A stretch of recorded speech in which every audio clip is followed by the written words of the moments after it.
हरे कृष्णा। सेवा अरु तीरथ भ्रमण, फल तेहि कालहि पाई। भक्तन संग छिन एक में, परम भक्ति उपजाई। गौड़ भूमि में श्री नवदीप मंडल बड़ा ही परम उत्कृष्ट स्थान है। इसी नवदीप मंडल के एक स्थान में भागीरथी के किनारे श्री गौद्रुम नाम का रमणीय जनपद विराजमान है। प्राचीन काल में गौद्रुम के उपवन में अनेक भजनानंदी जगह जगह निवास किया करते थे। उन्हीं में श्री प्रेमदास बाबा जी महाराज इस गौद्रुम वन में एकांत मन से आश्रय लिए हुए थे। नित्य 2 लाख हरिनाम जपना, सभी वैष्णवों को दंडवत प्रणाम, गोप गृहों में मधुकरी द्वारा जीविका निर्वाह किया करते थे। यही उनके जीवन का एकमात्र नियम हो चुका था। एक समय बाबा जी महाशय नाम जप की अपनी संख्या पूर्ण कर चुके थे। श्री माधवी मालती लता मंडप में बैठकर वो भाव समुद्र में मग्न थे। उसी समय एक सन्यासी ने आकर उनके चरणों में दंडवत प्रणाम किया और वे देर तक उसी तरह पड़े रहे।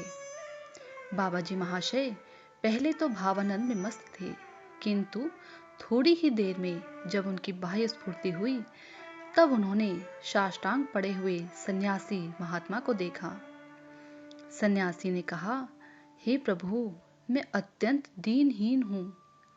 सन्यासी बाबा जी के चरणों की रज मस्तक पर धारण कर उनके सामने बैठ गए। सन्यासी ने कहा, प्रभु, मैं बड़ा ही भाग्यहीन हूँ। सांख्य, पातंजल, न्याय, वैशेषिक, उत्तर मीमांसा, पूर्व मीमांसा और उपनिषद आदि वेदांत शास्त्रों का काशी आदि नाना पुण्य तीर्थों में मैंने अच्छी तरह अध्ययन किया और शास्त्र तात्पर्य वितर्क में अपना बहुत सा समय बिताया। लगभग 12 वर्ष पूर्व मैंने श्री सच्चिदानंद सरस्वती पाद के निकट दंड भी ग्रहण किया। दंड ग्रहण कर सब तीर्थों में भ्रमण करते हुए मैंने भारत में सर्वत्र शंकर मतानुयायी सन्यासियों का संग भी किया। कुटीचक, बहुदक, हंस, इन 3 अवस्थाओं का अतिक्रमण कर कुछ दिन परमहंस पद पर भी मैंने प्राप्त किया।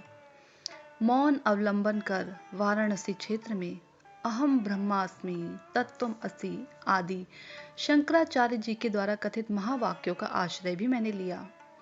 परंतु जिस प्रकार का सुख और आत्मिक संतोष मुझे मिलना चाहिए था, वह नहीं मिल सका।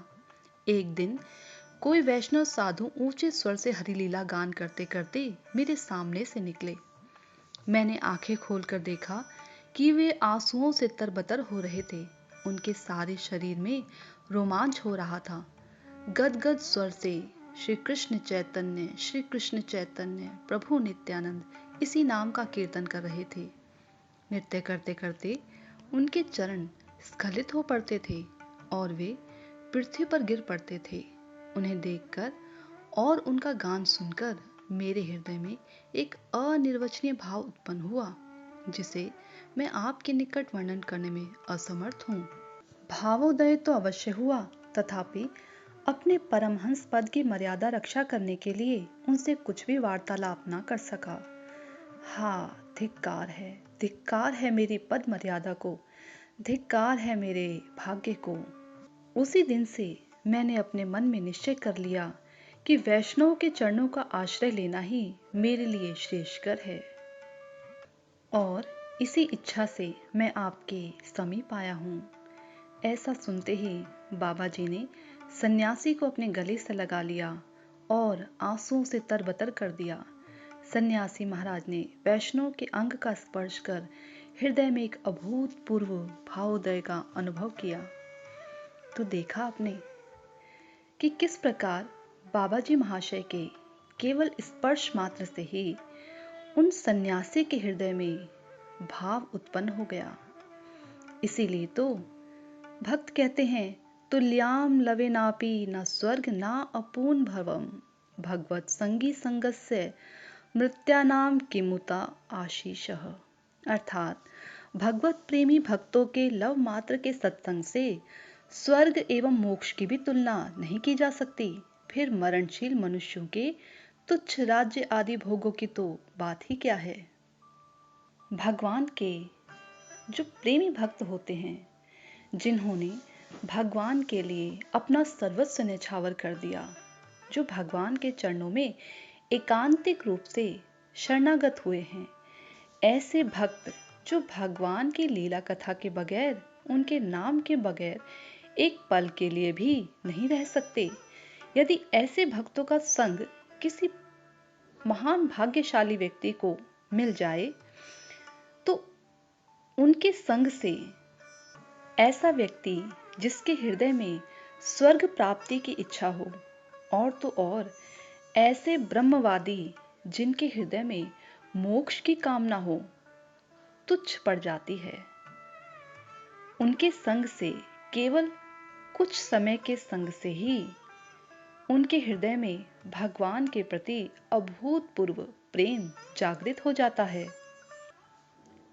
ऐसी है भगवान के भक्तों की महिमा, उनके संग की महिमा। स्वर्ग के सुख, जो इंद्र आदि का पद प्राप्त करने के लिए लालायित रहते हैं, ऐसा सुख इससे भी बढ़कर जो ब्रह्मा का पद है, उसे प्राप्त करने की इच्छा भी हृदय में समाप्त हो जाती है। ये सुख केवल ऐसे हैं जहां पर सुख कम और दुख ज्यादा होते हैं। भगवान भगवत गीता में कहते हैं ना कि जैसे ही इनके पुण्य समाप्त हो जाते हैं तो ये फिर से इस मृत्यु लोक में जन्म ग्रहण करते हैं। इनके पुण्य समाप्ति पर इन्हें फिर से वापस आना पड़ता है। फिर मोक्ष पद की तो बात ही क्या की जाए। मोक्षकामी व्यक्ति जो अपने जीवन में दुखों से हताश और निराश हो चुका है, वह व्यक्ति मोक्ष की कामना लिए रहता है, परंतु उसकी कामना भी व्यर्थ ही होती है, क्योंकि वहां पर सेवा का सुख नहीं होता और निष्क्रिय रूप से वो उस ब्रह्म पद पर पड़ा रहता है। भगवान के भक्तों का जो आनंद होता है वो नित्य रहता है, क्योंकि जीव की ये प्रवृत्ति ही है कि उसे सेवा करनी है। वो किसी भी योनि में रहे, वो अपनी सेवा वृत्ति को नहीं छोड़ सकता।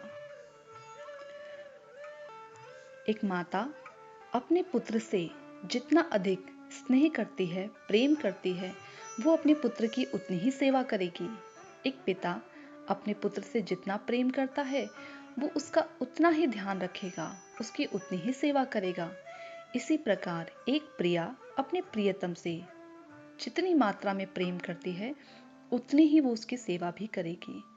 तो इस संसार में हम देखते हैं कि सभी जीवात्माएं, चाहे वो पशु पक्षी हो, कीट पतंग हो, सभी प्रेम करते हैं। मनुष्य हो, सभी प्रेम करते हैं, और प्रेम की लालसा भी उनके हृदय में रहती है कि कोई उन्हें भी प्रेम करे। वो प्रेम करना चाहते हैं और प्रेम प्राप्त भी करना चाहते हैं। तो यही प्रेम प्राप्त करने की आपस में परस्पर अभिलाषा ही यह दिखाती है कि जीव की प्रवृत्ति ही प्रेममयी सेवा करने की है। इसीलिए जो भगवान के भक्त होते हैं, वो भगवान की सेवा करते हैं बिना किसी भौतिक इच्छा के, बिना किसी भौतिक कामना वासना के। संसार की आसक्ति जीवात्मा को बद्ध करती है, उसे विवश करती है कि वो इस जन्म मरण के चक्र में ही बंधा रहे, दुखी रहे, शोकाकुल रहे, व्याकुल रहे। जबकि इसके विपरीत भगवत भक्तों की संगति व्यक्ति को इस जन्म मरण के चक्र से सदा सर्वदा के लिए मुक्त कर देती है, भगवान के चरण कमलों की प्रेममयी सेवा प्रदान करती है। तो ऐसी संगति सदैव ही वांछनीय, पूजनीय और प्रशंसनीय है, जो जीवन के सर्वोच्च लक्ष्य को प्राप्त कराने में हमारी सहायता करती है। हरे कृष्णा।